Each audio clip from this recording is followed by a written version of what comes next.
Hi,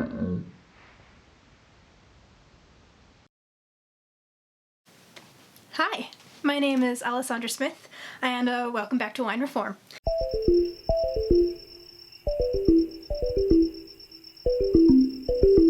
So, today we are going to try a classic white wine, Chardonnay.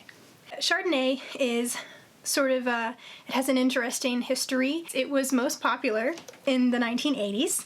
After the 1980s, there was a huge backlash, and nobody wanted to drink Chardonnay anymore. They were so tired of it. Chardonnay is actually quite lovely, and we're gonna prove it.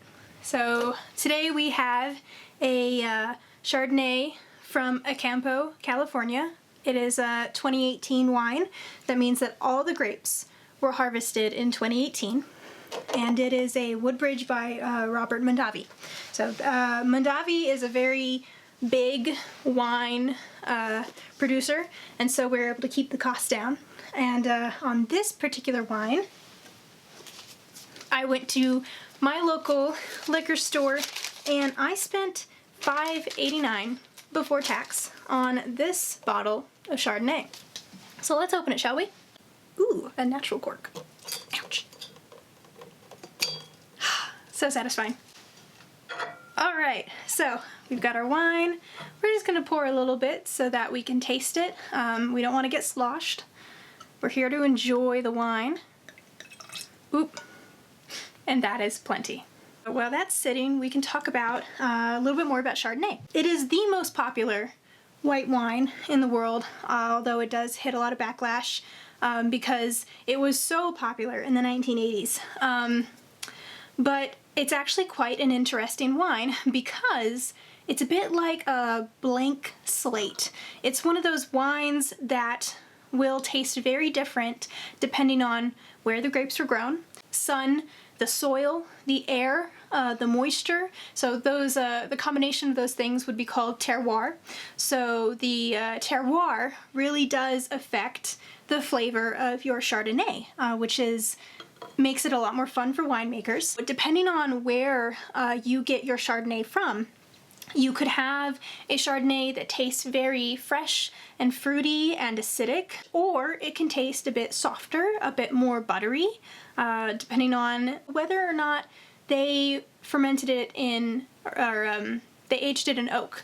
So that can also really contribute to the flavor. So again, Chardonnay is so cool because it is really the winemaker's like grape to flex, you know? Oh no, we didn't even talk about where these were from. So Chardonnay was originally from Burgundy, France, and it really spread out from there, and now you can find it in California, Canada, you can find it in New Zealand, in Italy, in China, and it's also spread to regions in France such as Chablis and Champagne. This wine, Chardonnay, is a white wine, so it tastes better at a cooler temperature. After all, white grapes tend to be grown in cooler climates than red grapes, so again, it just tastes better a little more chilled.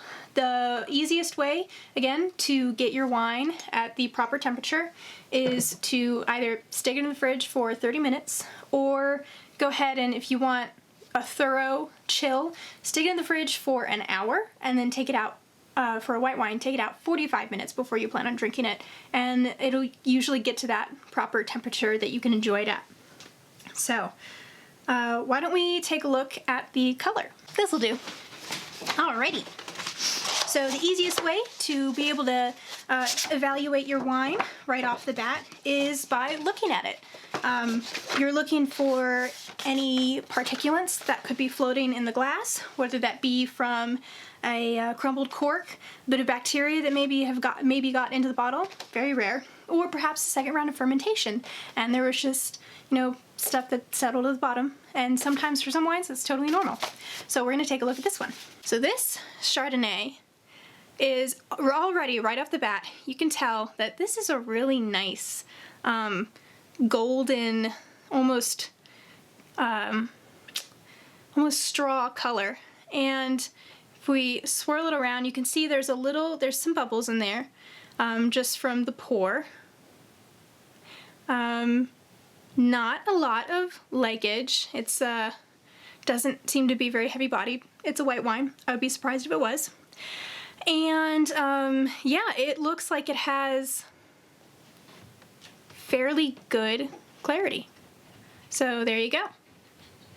A nice pale straw color and a little bit of bubbles and good clarity. Now we're gonna get into the fun part. We're gonna smell it. Okay, the fun part for me. So we established that this is a 2018 Woodbridge wine from Acampo, California. I'm expecting perhaps those fresher, fruitier flavors. Typically you'd find, you know, smells like pear and apple, a lot of those sort of fresh, almost pulp, very pulpy fruits.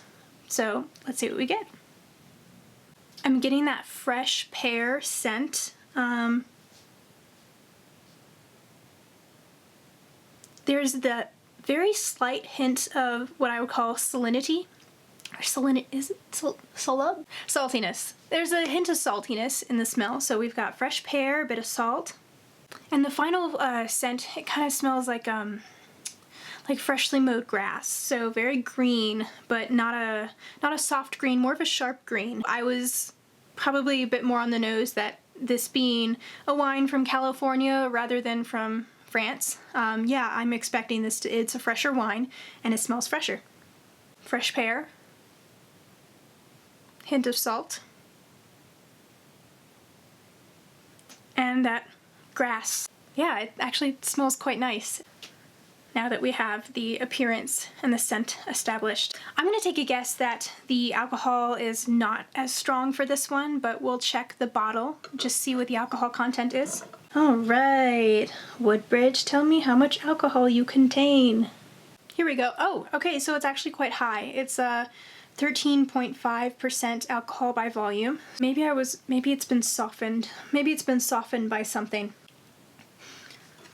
Fresher wine, pear flavors, salinity, and grass. Here we go.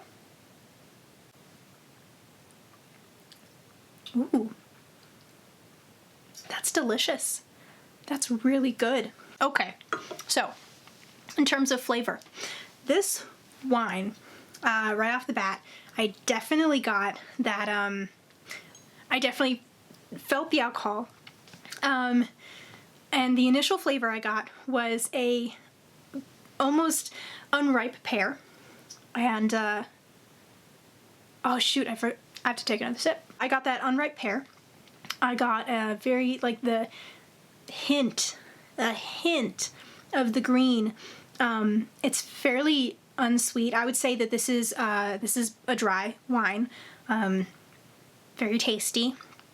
And, it's not as acidic as I thought it would be. In the first video, I talked about how you can usually get a feeling for acidity depending on how the sides of your tongue would feel. So if you kind of get a zing on the sides of your tongue and you start to salivate a little more, well, you just had something really acidic. With this wine, I felt the initial touch of that zing, but it faded very quickly. So you know what, this is a softened wine, and I have a feeling that it came through in either perhaps an oak aging process, in which case I imagine they again would put oak chips in their aluminum barrels in order to cut the cost and still get that flavor. Yeah, no, it was definitely a softened flavor. I really liked it. I'm gonna take another sip so I can sum it up and tell you about the finish. We have a unripe pear, followed by a bit of that, a bitter green. It is dry and it is softened, so the acidity's not as strong. The finish, I would say it has a medium finish, so I can taste it on the back of my tongue like 5 seconds after I've taken a sip and I've finished my sip. I can still taste a bit of that flavor, so medium finish. And not heavy bodied at all, very light wine. I don't feel any sort of sandpaperiness on my tongue, none of that. I would be surprised if I did. As it is a white wine, there should be next to no tannins, and it doesn't taste like there are. So this is a really good wine. I would highly recommend it, especially if you're into white wines, but you've only been drinking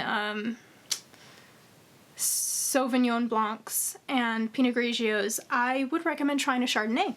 I would recommend trying, in particular, this Woodbridge Chardonnay. It is actually, it's very complex, especially considering it's a less than $10 wine.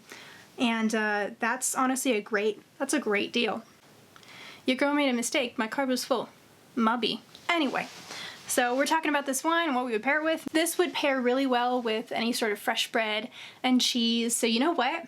I would pair this wine with a picnic and grilled cheese.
That's awesome.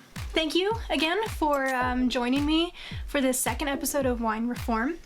I had a blast just getting to talk a little bit about Chardonnay, where it came from, where it is, what it tastes like. I can't wait to see where this wine goes, honestly. Give Chardonnay a try. It is the most popular white grape in the world for a reason. So thank you again for joining me on this episode of Wine Reform. And please subscribe if you want to see me do more with wine. I want to hear what you guys want me to try. And I would love to fill in the gaps if there's like any questions about wine. I'm learning and I want to learn with you. And I want to make wine fun. Wine should be fun. It's wine. So thank you again, and I will see you next week. Bye.